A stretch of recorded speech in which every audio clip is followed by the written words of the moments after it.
रसायन विज्ञान का पहला प्रयोग टाइट्रेशन के बारे में सीखेंगे।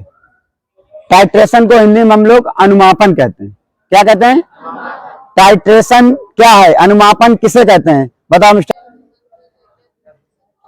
ज्ञात विलयन की सांद्रता से अज्ञात विलयन की सांद्रता को ज्ञात करना ही अनुमापन कहलाता है। क्लियर हो गया? तो अनुमापन यानी टाइट्रेशन करने के लिए सबसे पहले हमें पदार्थ को तौलना पड़ता है और उस पदार्थ को हम रासायनिक तुला की सहायता से तौलते हैं। ये आपके सामने जो बॉक्स ऐसा दिख रहा है, इसके अंदर आपको तराजू ऐसी दिख रही होगी।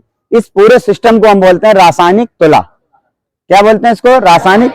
रासायनिक तुला से हम पदार्थ का वजन करते हैं, कितना हमें पदार्थ तौलना होता। तो आज हम पहले पदार्थ को तौलना सीखेंगे। इसके बाद जो पदार्थ हमारा तौल गया है उससे हम मानक विलयन बनाएंगे। फ्लास्क की सहायता से 250 ml आप मानक विलयन बनाएंगे। फिर हम इसकी रीडिंग लेंगे ब्यूरेट की सहायता से। क्लियर हो रहा? तो आज हम ये सीखना चाहते हैं। तो सबसे पहले आपके सामने रासायनिक तुला होगी, आपको इसको ओपन करना है। तो ओपन करने के इसके 3 रास्ते हैं। एक तो आप सामने से इसको ओपन कर सकते हैं, यहां से इसको आप ओपन करके हाफ और फुल रख सकते हैं। हाफ और फुल। आप साइड विंडो से भी इनका वेट कर सकते हैं, यहां से आप पदार्थ और वेट को रख सकते हैं। तो 3 जगह से इसको हम लोग ओपन करते हैं। इतना समझ में आ गया? क्योंकि रासायनिक तुला का प्रयोग बंद कमरे में और जहां पर हवा ना ज्यादा तेज चलती हो वहां किया जाता है। क्लियर हुआ? तो सबसे पहले हम पदार्थ को तौलेंगे। तो पदार्थ को तौलने से पहले हम देखते हैं कि हमारी रासायनिक तुला बैलेंस है या नहीं है। तो इसको हम बैलेंस करना सीखेंगे। ये फिलहाल ऑलरेडी से बैलेंस है, तो हमारी रासायनिक तुला बैलेंस हो चुकी है। तो सबसे पहले हम खाली तोलन नली का वेट करेंगे। ये आपकी तोलन नली होती है, जो कि प्लास्टिक की भी हो सकती है, कांच की भी हो सकती है। अमूमन प्लास्टिक की तोलन नली प्रयोग की जाती है। तो इसका हम ऊपर का ये ढक्कन हटा देंगे और इसको अच्छी तरीके से हम साफ करने के बाद ही तौलेंगे, जिसमें इसमें ऑलरेडी कुछ गंदगी है वो साफ हो जाए। तोलन नली को किस साइड रखेंगे हम लोग? Left side.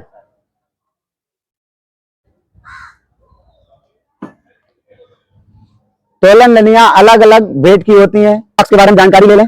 आपका ये वेट बॉक्स है जिसमें वेट रखे जाते हैं। वेट 2 प्रकार के आपके पास होंगे, एक तो आपके ग्राम में और दूसरे मिलीग्राम में।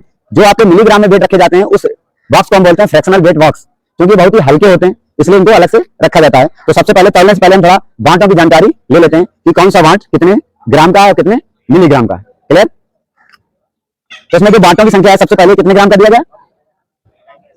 मैंने आपको बताया था बांट आपके कितने हैं? 5 ग्राम का, आपका 2 ग्राम का, फिर एक और 2 ग्राम का और एक 1 ग्राम का। इन्हीं से आपका पूरा बैलेंस चलता रहता है। ये आपकी चिमटी होती है जिसकी सहायता से हम फ्रैक्शनल वेट को उठाकर रखते हैं। तो फ्रैक्शनल वेट क्या क्या होते हैं? पहले तो आप सबसे पहला काम आपका लैब में जाने के बाद यही होगा, 3 बांटों को अच्छी तरीके से जांच लें कि कौन से कितने बांट हैं। आप लोग बांट भी लिख लो जरा। फ्रैक्शनल वेट बॉक्स में जो सबसे बड़ा वेट आपका होगा वो 500 मिलीग्राम का होगा। कितने का होगा? 500 मिलीग्राम। ये आपका जो वेट होगा 500 मिलीग्राम का होगा। तो एक 500 मिलीग्राम और आपके 2 होंगे 200 मिलीग्राम के। एक ये 200 मिलीग्राम का, दूसरा ये 200 मिलीग्राम का। इसके बाद 100 मिलीग्राम। कितने का होगा आपका? 100 मिलीग्राम, 50 मिलीग्राम, 20 मिलीग्राम के 2 वेट होंगे आपके पास, यानी 2 बांट। एक ये 20 मिलीग्राम और दूसरा आपका ये 20 मिलीग्राम। इसके बाद 10 मिलीग्राम हो गया। उसके बाद 5 मिलीग्राम। कितने का? 5 मिलीग्राम का। फिर 2 मिलीग्राम के 2 मिलीग्राम का 2 और उसके बाद 1 मिलीग्राम। 1 मिलीग्राम। तो टोटल आपके जो वेट थे वो आप लोगों ने देखे। इसके बाद सबसे इंपॉर्टेंट जो है हमारा वो है राइडर। क्या है ये? राइडर। जो राइडर है, राइडर का प्रयोग हम किसी भी वैल्यू को दशमलव के 4 अंकों तक निकालने के लिए करते हैं। इस राइडर का जो वेट होता है वो 10 मिलीग्राम होता है। कितना होता है? और इसकी जो वैल्यू होती है वो जब आपकी रासायनिक तुला में चढ़ता है तो एक छोटे खाने बराबर 0.0002 ग्राम। टोटल इसका अगर वेट कहा जाए, राइडर का वेट कितना होता है? 10 मिलीग्राम और इसकी एक छोटे खाने पे वैल्यू कितनी होती है? 0.002 मिलीग्राम। क्लियर? कोई प्रॉब्लम? No problem. तो ये जानकारी जो थी वो वेट की हमारे पास हो गई है। अब इनको हम 3 मिलीग्राम की होती है। कितनी होती है? लेकिन हम पहले 4 मिलीग्राम चढ़ाएंगे। कितना चढ़ाएंगे? तो जब हमें 4 ग्राम, 4 ग्राम, यदि हमें 4 ग्राम वेट चढ़ाना है तो 2-2 ग्राम के मेरे पास 2 बार थे, मैं दोनों चढ़ाऊंगा। पहले मैंने चढ़ा लिया है, उसके बाद दूसरा चढ़ा लिया। जब आपका वेट चढ़ गया और हम इसको नोक द्वारा धीरे से घुमाएंगे, फिर देखेंगे सूचक किधर जा रहा है। यदि सूचक आपका डायरेक्शन बदल रहा है तो मैंने इसको घुमा दिया है, तो सूचक हमारा जा रहा है तोलन नली की तरफ। कहां जा रहा है? तोलन नली की तरफ। 4 मिलीग्राम नहीं चढ़ेगा, 4 मिलीग्राम नहीं चढ़ेगा। अब हम इसमें क्या करेंगे? 3 मिलीग्राम चढ़ाएंगे, यानी 2 ग्राम हम हटाएं, सॉरी, बार बार मिलीग्राम निकल रहा है, उसका मतलब ग्राम है, तो 2 ग्राम हम बॉक्स में रखेंगे, 1 ग्राम हम इसमें फिर से चढ़ाएंगे। तो जैसे ही 1 ग्राम इसमें हम चढ़ाते हैं तो हम फिर वही प्रोसेस देखेंगे। अब हम धीरे से नोक को घुमाएंगे तो देखते हैं हमारा सूचक किस दिशा में जा रहा है। हमारा सूचक वेट की तरफ जा रहा है, राइट हैंड की तरफ जा रहा है। इससे यह सिद्ध होता है कि वेट कम है, तोलन नली का वेट ज्यादा है, यानी हमें और बांट चढ़ाने पड़ेंगे। 2 ग्राम चढ़ नहीं रहा है और 1 ग्राम में हल्का हो रहा है, तो इसका मतलब हम मिलीग्राम का प्रयोग करेंगे। अब हम छोटे छोटे मिलीग्राम का प्रयोग करेंगे, फिर हम इसको बंद करेंगे। जितनी बार आपको वेट चढ़ाना है उतनी बार आपको बंद करना है नॉब को और चालू करना है।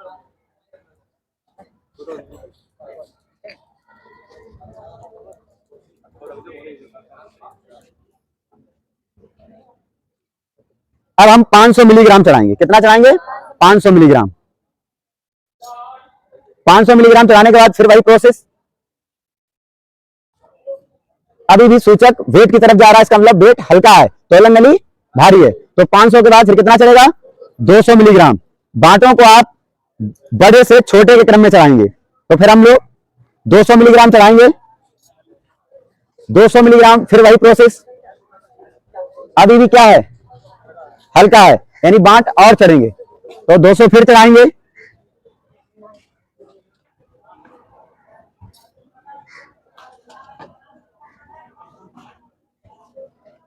अभी भी सूचक हमारा वेट की तरफ जा रहा है, यानी अभी और बांट चढ़ाने हैं, लेकिन बहुत ही बारीक अंतर लग रहा है। फिर मैंने बंद किया। अब अगर हम 100 चढ़ाते हैं तो टोटल 2 ग्राम हो जाएगा, यानी 4 ग्राम हो जाएगा, तो हम 50 चढ़ाएंगे, 50 मिलीग्राम।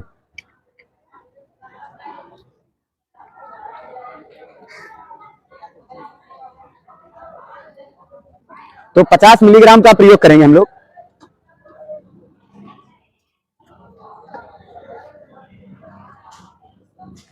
तो करेंगे तो 20 मिलीग्राम इसमें हम चढ़ाएंगे और इसको धीरे से घुमाएंगे हम। अभी भी सूचक हमारा तोलन नली की तरफ जा रहा है, यानी तोलन नली हल्की है और ये भारी है, तो यानी कि 10 मिलीग्राम चलेगा। कितना चलेगा? 10 मिलीग्राम। तो 20 मिलीग्राम नहीं चल रहा है, तो इसको फिर हम हटाएंगे यहां से और 10 मिलीग्राम का प्रयोग करेंगे।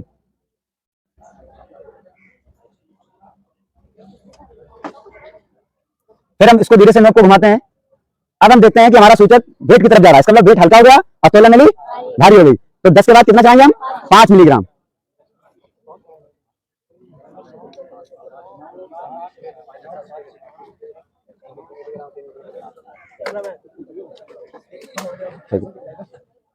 अब देखिए 5 मिलीग्राम चढ़ाने के बाद हम देखते हैं नोक को फिर धीरे से स्लोली स्लोली घुमाते हैं।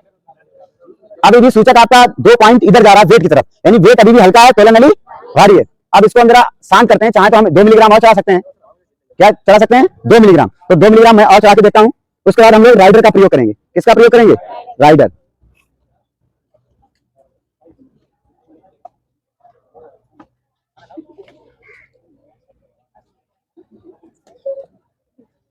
अब हमारा जो बैलेंस है वो लगभग बराबर हो चुका है, थोड़ा अंतर है जो राइडर से कंप्लीट हो जाएगा। अब हम इसको बंद करते हैं और आपको राइडर चलाना बताते हैं। राइडर चलाने का 2 तरीके होते हैं। ये तो आप इस इक्विपमेंट द्वारा ही चला सकते हैं, राइडर की व्यवस्था यहाँ दी जाती है। अगर आप उससे नहीं चला पाते हैं तो आप हाथ से भी इसको डायरेक्ट चला सकते हैं। राइडर का वेट मैंने आपको पहले से बता दिया है। राइडर को चलाने के लिए यहाँ पर सिस्टम दिया होता है इस तरीके से। इसमें हम राइडर को फांसते हैं और फिर इसको इसकी सहायता से रखते हैं। राइडर आप 0 से चलाना स्टार्ट करेंगे वेट की तरफ। किसकी तरफ? वेट की तरफ। तो देखो राइडर को कैसे चलाया जाता है, अभी आपको हम प्रयोग करके दिखा रहे हैं। राइडर को चिमटी की सहायता से हम इस नोक पर रखेंगे।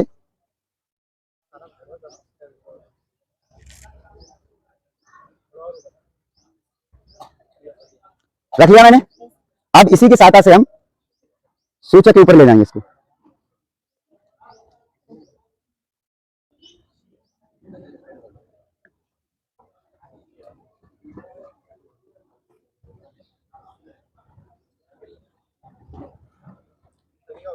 जीरो से एक खाने बढ़ाया है, यानी जीरो के बाद एक छोटे खाने पर। अब देखिए राइडर किस प्रकार चढ़ा है। अब आपका जो सूचक है बिल्कुल सेंटर पॉइंट पर है, यानी हमारा जो खाली तोलन नली का भार है ये हो चुका है। आप लोग देखेंगे बिल्कुल आपका नोक खुली हुई है और सूचक बिल्कुल सेंटर पॉइंट पर है। और आप लोग देखेंगे आपका जो राइडर है वो कहां पर चढ़ा हुआ है, बिल्कुल जीरो से दो खाने बाद। देखिए ये राइडर आपका रखा हुआ है, ये आपको राइडर दिख रहा होगा जो रासायनिक तुला पर चढ़ा हुआ है। जीरो के बाद दूसरे खाने पर, छोटे दूसरे खाने पर ये राइडर का प्रयोग हुआ है। क्लियर? तो हमारी जो रासायनिक तुला है इसमें खाली तोलन नली का भार हो चुका है। क्या हो चुका है? खाली तोलन नली का भार हो चुका है। अब जो खाली तोलन नली का भार हुआ है हम देखेंगे कितना हुआ है। तो आप लोग लिखना स्टार्ट करिए, जो जो मैंने बांच रहा है उसको आप मुझे बताएंगे।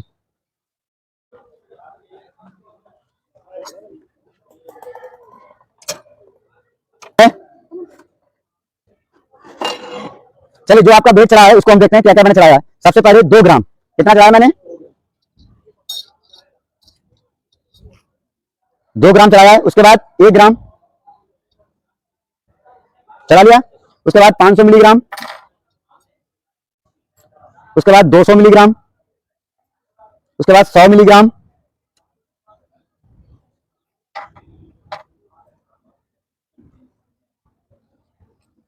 सौ मिलीग्राम के बाद आपका चढ़ा है 10 मिलीग्राम।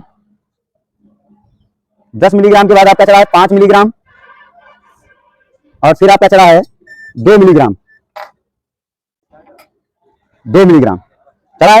राइडर आपका छोटे दूसरे खाने पे चढ़ा है, छोटे दूसरे खाने पे चढ़ा है, यानी कि राइडर का जो मान होता है वो एक खाने का कितना होता है? 0.0002।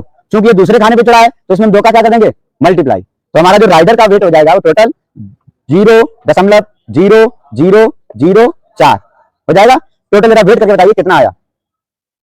नली का हमारा वेट निकला है 3.8174 ग्राम। ये हमारा क्या निकला है? खाली तोलन नली का भार। तो आप लिख लो इसमें खाली तोलन नली का भार W1 बराबर इतना। अब हम लोग क्या करते हैं, जो हमारा W1 निकला है इसी में हम पदार्थ की मात्रा को जोड़ते हैं। तो पदार्थ की मात्रा मैंने कितनी निकलाई थी आपसे? 4.9। 4 यानी N/20 टाइट्रेशन में कितना पदार्थ जोड़ना पड़ेगा आपको? 4.9। तो जो आपका निकला है W1 इसमें जोड़ दो 4.9 ग्राम। कितना आया?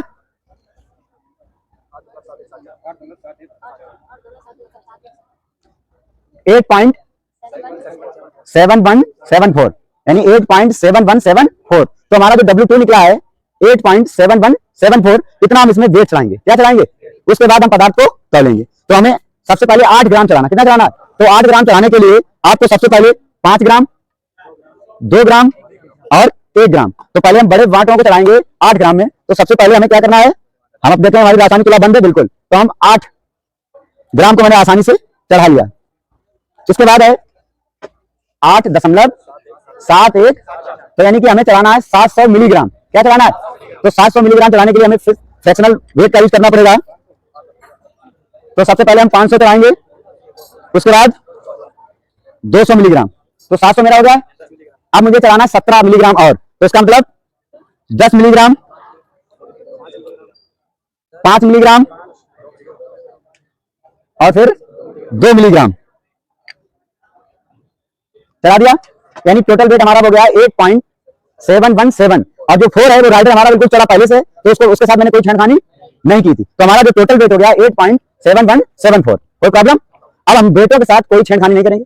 अब हम लोग पदार्थ को तौलेंगे। क्या करेंगे? तो एक व्हाइट पेज पर आप पदार्थ लेंगे। ये आपका पदार्थ है फेरस अमोनियम सल्फेट, यानी आपको किस पदार्थ का सोल्यूशन बनाना है? फेरस अमोनियम सल्फेट या अमोनियम फेरस सल्फेट। इस पदार्थ को आपको तौलना है। चलिए हम पदार्थ को निकाल लेते हैं।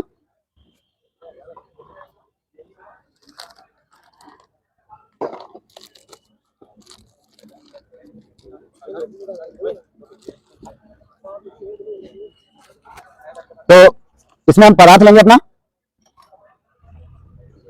और इसको हम स्लोली तौलेंगे। स्पून की सहायता से आप पदार्थ को निकाल सकते हैं।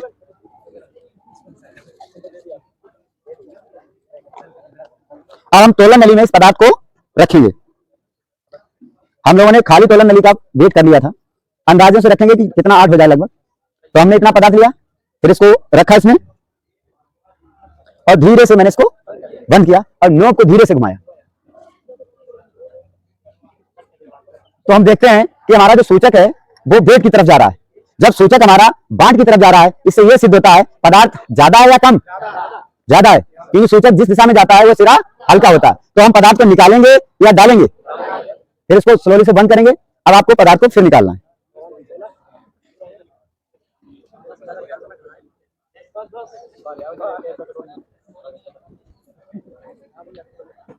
फिर हम देखेंगे अब हमारा सूचक तोलन नली की ओर जा रहा है, इसका मतलब पदार्थ कम हो गया है। पदार्थ कैसा हो गया, कम हो गया है। तो फिर इसको हम बंद करेंगे। अब इसमें पदार्थ डालेंगे। पदार्थ आप कागज के टुकड़े या स्पून की सहायता से डाल सकते हैं इसमें।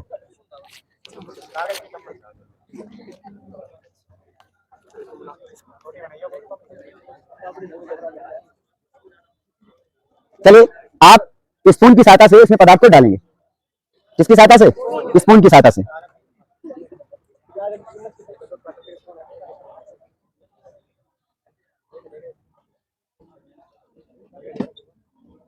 पदार्थ यानी हमारा तुल चुका है। पदार्थ तलने के बाद हम लोग आपको बेलन बनाना सिखाएंगे, मानक बेलन, और फिर पुनः खाली तोलन नली का भेद किया जाएगा।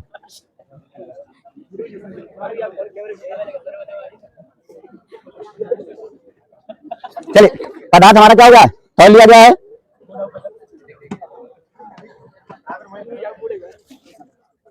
तो पदार्थ मैंने तौल लिया, कितना है 8.7174। ठीक है। अब इस पदार्थ को तौलने के बाद हम मानक बेलन बनाएंगे और फिर पुनः खाली तोलन नली का भेद करेंगे, जिसे हम W3 कहते हैं। तो आप लोगों को पदार्थ तौलना आ गया है। पदार्थ तौलने के बाद हम सीधा सीधा मानक बेलन बनाना सीखेंगे। चलिए आज हम सीखते हैं मानक बेलन बनाना। तो हम लोग सीखेंगे मानक बेलन बनाना। तो मानक बेलन बनाने के लिए आपके पास एक फ्लास्क होना चाहिए, चपटी तली का फ्लास्क, क्योंकि हम 250 ml मानक बेलन बनाएंगे। तो यहाँ पर एक साइन लगा होगा 250 ml तक। तो यहाँ तक मुझे बेलन बनाना है। तो बेलन बनाने से पहले हम आप सारे ऑपरेटर्स अपने साफ कर लेने। ये ध्यान रखना आपको, सारे ऑपरेटर कैसे करने, आपको साफ करने। तो हम इसमें जो पदार्थ मैंने तौला था उसको हम इसमें उड़ेल लेंगे। उड़ेल लिया और उसके बाद इसी खाली तौलने का मुझे वेट करना है। अब इधर देखो, अब हम पानी की सहायता से इसको अंदर ले जाएंगे और पानी को राउंडेड फनल के आसपास आसानी से घुमाएंगे, जिससे इस पर कोई भी कांच चपका ना रह जाए। लगभग 10 ml इसमें हम पानी कर लेंगे। उसके बाद इसको हम हिलाएंगे, यानी जो आपका बिले पदार्थ इसको हम बिलेन में कन्वर्ट करेंगे। अगर हम आपसे पूछें इसमें बिले क्या है, तो इसमें क्या बिले है बेटा, इसमें बिले है फेरस अमोनियम सल्फेट और इसमें विलायक है आपका जल। अब हम देख रहे हैं, देखो हमारा बिलेन एकदम घुल गया है बिल्कुल।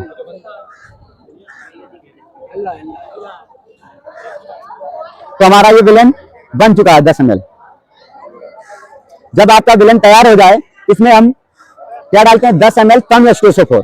10 ml तन H2SO4 इसमें हम डालते हैं। तो हम इसमें तन H2SO4 का इस्तेमाल करेंगे। क्या मिलाएंगे इसमें हम, तनु H2SO4। कितने ml, 10 ml हम इसमें तन H2SO4 मिलाएंगे। तो मैं 10 ml तन H2SO4 मिलाऊंगा इसमें। ये आपकी जो टेस्ट ट्यूब है इसकी मापन 10 ml ही होती है। इसको आप होल्डर की सहायता से पकड़ेंगे, जिससे कोई प्रॉब्लम आपको ना हो। ये आपकी रिजेंट बोतल है, जिसमें रिजेंट यानी अभिकर्मक रहता है। अब इसमें हम 10 ml तन H2SO4 डालेंगे। डालने के बाद हम देखेंगे हमारा बेलन ट्रांसपेरेंट है या नहीं। तो बेलन लगभग ट्रांसपेरेंट की ओर बढ़ रहा है। अब इसमें हम बास बोतल की सहायता से इसको 250 ml तक भर लेंगे। आपको दीवार के सहारे से इसको डालना है।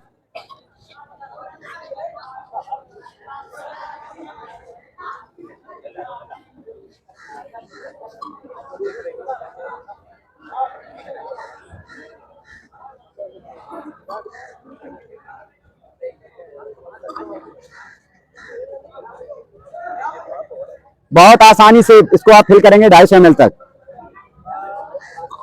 पहली बार में आपका 250 ml बेलन बन गया, यानी ये जहां तक आपका साइन लगा था तो पूरा बेलन आपका तैयार हो गया। इसे हम कहते हैं मानक बेलन बनाना। ये आपका देखो 250 ml तक पूरा तैयार हो गया है। ये आपका पूरा बेलन 250 ml बन गया है। यानी 250 ml हमने बना लिया है फेरस अमोनियम सल्फेट का विलेन। इस प्रोसेस को कहते हैं मानक विलेन बनाना। तो आपका जब मानक विलेन बन गया है, इसके बाद हम ब्यूरिट की सहायता से इसकी रीडिंग लेंगे। ब्यूरिट की सहायता से क्या लेंगे? तो मानक विलेन सबको आ गया बनाना, आ गया है। अब आप लोग खाना खाने जाएंगे, पूरा बता दें। चलिए, जब हमारा मानक विलेन बन जाए तो हम इसमें रीडिंग स्टार्ट करते हैं। रीडिंग के लिए हमारे पास जरूरी होता है ब्यूरिट, ब्यूरिट स्ट्रेंथ, और ब्यूरिट में भरा होता है आपका केमिनोफोर। केमिनोफोर आप इसकी सहायता से निकाल भी सकते हैं यहां से और डाल भी सकते हैं। ब्यूरिट में हम केमिनोफोर 0 तक फिल करेंगे। कहां तक फिल करेंगे?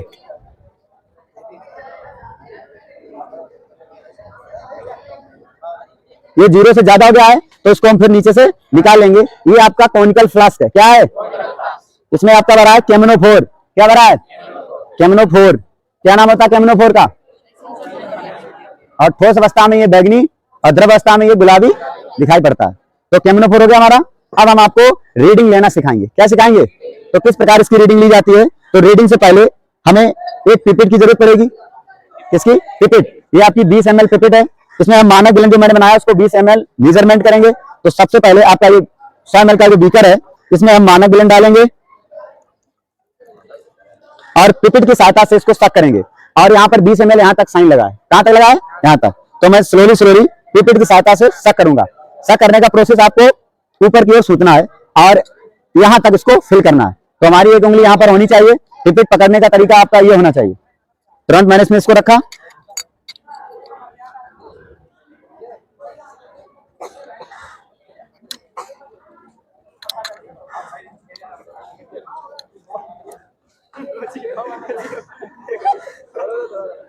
अब हम इसको ज्यादा हो गया, थोड़ा स्लोली छोड़ेंगे।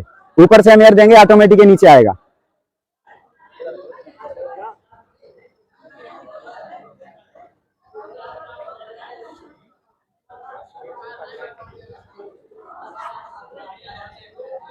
अब आपका ये 20 ml हो गया है, पूरा 20 ml हो गया है। जहां तक साइन लगा था वहां तक मैंने इसको फिल कर लिया।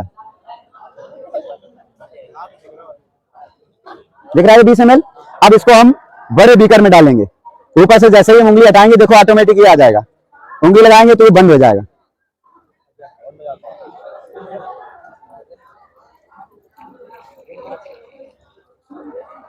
हो गया। अब पिपेट हम यहां रख देंगे। अब इसमें फिर 10 ml तन H2SO4 डालेंगे। क्या डालेंगे? 10 ml तन H2SO4।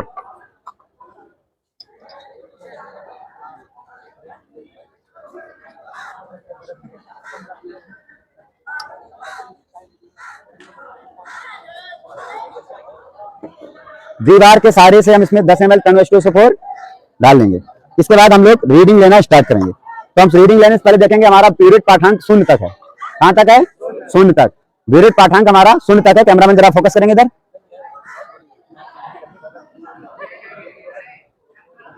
ब्यूरिट पाठांक हमारा 0 तक होना चाहिए।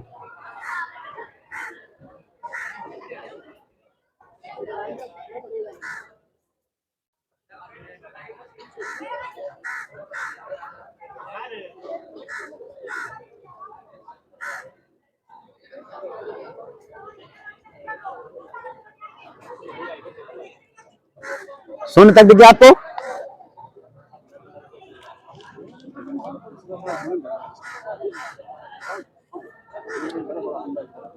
पूरा है जूमी।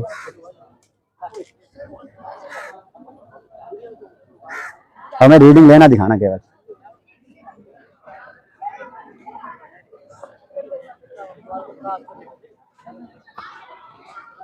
चलिए, अब हम लोग रीडिंग लेंगे। तो देखिए इधर आपका जो ब्यूरिट है, यहाँ हम इसमें 2 बूंद डालेंगे, उसके बाद फिर इसको हिलाएंगे। तो ये रंग से रंगीन हो रहा है। कैसा हो रहा है? देखो मैंने इसमें 2 बूंद डाल रहे हैं, ऑटोमेटिक इसका कलर गायब हो रहा है। ये तब तक करते रहेंगे जब तक विलेन आपका हल्का गुलाबी नहीं हो जाएगा।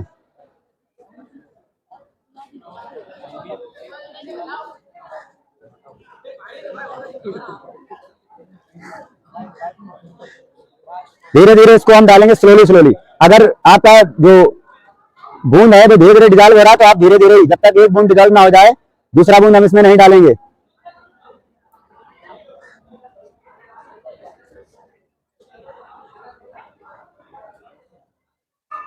अब हमारा बूंद धीरे धीरे डिले हो रहा है तो हम बहुत सी सावधानी से इसका प्रयोग करेंगे।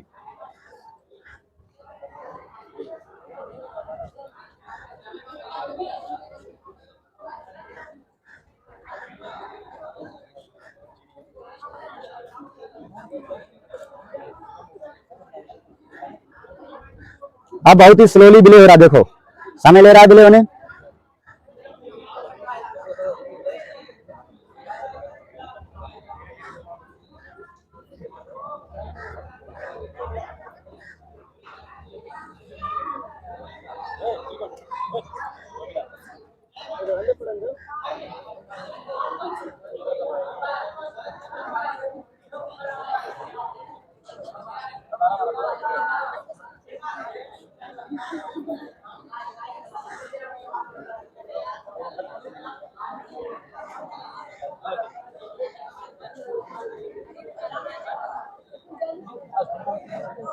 आपका बेलन देखो रंगहीन से हल्का गुलाबी आ गया है।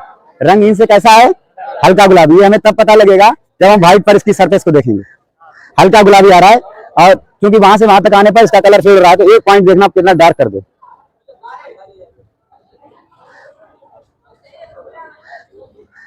हुआ हल्का गुलाबी, बिल्कुल ऐसी रीडिंग आपकी आनी चाहिए हल्का। अगर इसमें 2 पॉइंट एक्स्ट्रा डाल दें तो ये बहुत ही डार्क हो जाएगा। हो गया, ये रीडिंग आपकी गलत रीडिंग हो जाती है। तो जो रीडिंग आपको पहले दिखाएगी थी हल्का गुलाबी, उतनी हमें रीडिंग लानी है। फिर हम अपने बीरेट में पाठांक को देखते हैं कि कितना हमारा रीडिंग आया है। तो जो पहली रीडिंग हमारी आई है, ऊपर से इसको काउंट करते हैं। बीरेट का पाठांक बहुत ही विशिष्ट होता है, 0 से नीचे की ओर बढ़ता है। तो हम ऊपर से काउंट करेंगे तो हमारा 24.3 कितना है? 24 यानी 24.3 हमारी पहली रीडिंग निकली है। इसी प्रकार हम दूसरी रीडिंग लेंगे, तीसरी रीडिंग लेंगे। 3 रीडिंगों में 2 रीडिंगें आपकी सेम आनी चाहिए, तभी आपका प्रैक्टिकल सक्सेस हुआ है। नहीं तो आपका प्रैक्टिकल सक्सेस पूरी प्रोसीजर आपको फिर दोबारा करनी पड़ेगी। क्लियर हो गया? प्रैक्टिकल आप लोग करेंगे, रीडिंगें सबकी अलग अलग आएंगी, आंसर सबका सेम आएगा। यही एक प्रयोगात्मक परीक्षा है। रीडिंग सबकी अलग अलग आ सकती है, डेट सबका अलग अलग आ सकता है, आंसर सबका एक आना चाहिए। यही प्रैक्टिकल, यही क्या है? प्रैक्टिकल। हो गया आपको टाइटेशन। तो इस प्रकार आपको पुनः फिर रीडिंग लेनी है। यही प्रोसेस आपको 3 बार करनी है। किसी को अगर कोई पॉइंट नहीं समझ आ सकता है तो वो खड़े होकर अपनी जगह पूछ सकता है।